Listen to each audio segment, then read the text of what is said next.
कभी सोचा है कि दुनिया का पूरा इकोनॉमिक सिस्टम जो आज डिजिटल नंबर्स, बैंक ट्रांसफर्स और क्रेडिट कार्ड्स पर चल रहा है, वो असल में कैसे शुरू हुआ? आज से कई सदियां पहले मेडिवल यूरोप में पैसे का मतलब सिर्फ और सिर्फ चांदी के सिक्के होते थे। लोग समझते थे कि जितनी ज्यादा चांदी होगी उतनी स्ट्रांग इकोनॉमी होगी। लेकिन वक्त के साथ ट्रेड बढ़ता गया और सिल्वर माइंस लिमिटेड होने की वजह से सिक्कों की कमी महसूस होने लगी।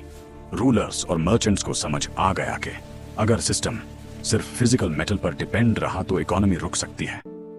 फिर 14th सेंचुरी में ब्लैक डेथ ने पूरी तस्वीर बदल दी। इस डेडली पेंडेमिक ने यूरोप की पॉपुलेशन को ड्रामेटिकली कम कर दिया। मार्केट्स डिस्टर्ब हो गए, लेबर सिस्टम हिल गया, लेकिन इकोनॉमिक नीड्स खत्म नहीं हुई। यहां से फाइनेंशियल सोच में एक बड़ा शिफ्ट आया। लोगों ने सोचना शुरू किया कि क्या पैसे को सिर्फ मेटल तक महदूद रहना चाहिए या कोई नया तरीका हो सकता है। इसी प्रेशर ने जन्म दिया बिल्स ऑफ एक्सचेंज को, जो असल में एक पेपर प्रॉमिस था। शहर में पैसा जमा करने के बाद दूसरे शहर में बिना कॉइन्स मूव किए पेमेंट रिसीव की जा सकती थी। उस जमाने में यह आइडिया रेवोल्यूशनरी था, क्योंकि इससे न सिर्फ चांदी की कमी का टेम्पररी सॉल्यूशन मिला, बल्कि लॉन्ग डिस्टेंस ट्रेड भी ज्यादा सेफ और फास्ट हो गया।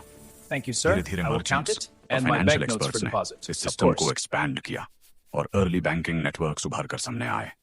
बैंक्स ने डिपॉजिट्स लेना, क्रेडिट देना और इंटरनेशनल पेमेंट्स मैनेज करना शुरू किया।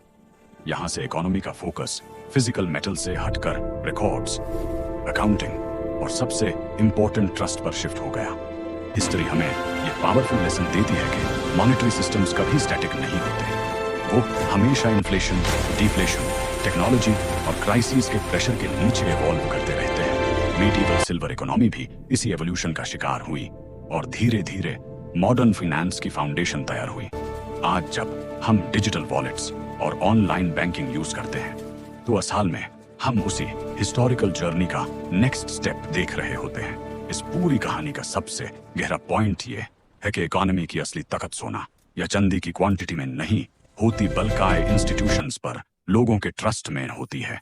अगर ट्रस्ट स्ट्रांग हो तो पेपर और डिजिटल नंबर्स भी $1 ट्रिलियन इकोनॉमीज चला सकते हैं। लेकिन अगर ट्रस्ट टूट जाए तो सबसे ज्यादा गोल्ड भी सिस्टम को स्टेबल नहीं रख सकता।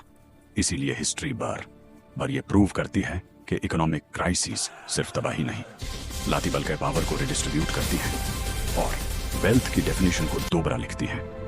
और आज के डिजिटल दौर में सबसे बड़ा सवाल यह है कि फ्यूचर का पैसा कैसा होगा और क्या लोग उस पर उतना ही ट्रस्ट करेंगे जितना कभी चांदी के सिक्कों पर करते थे।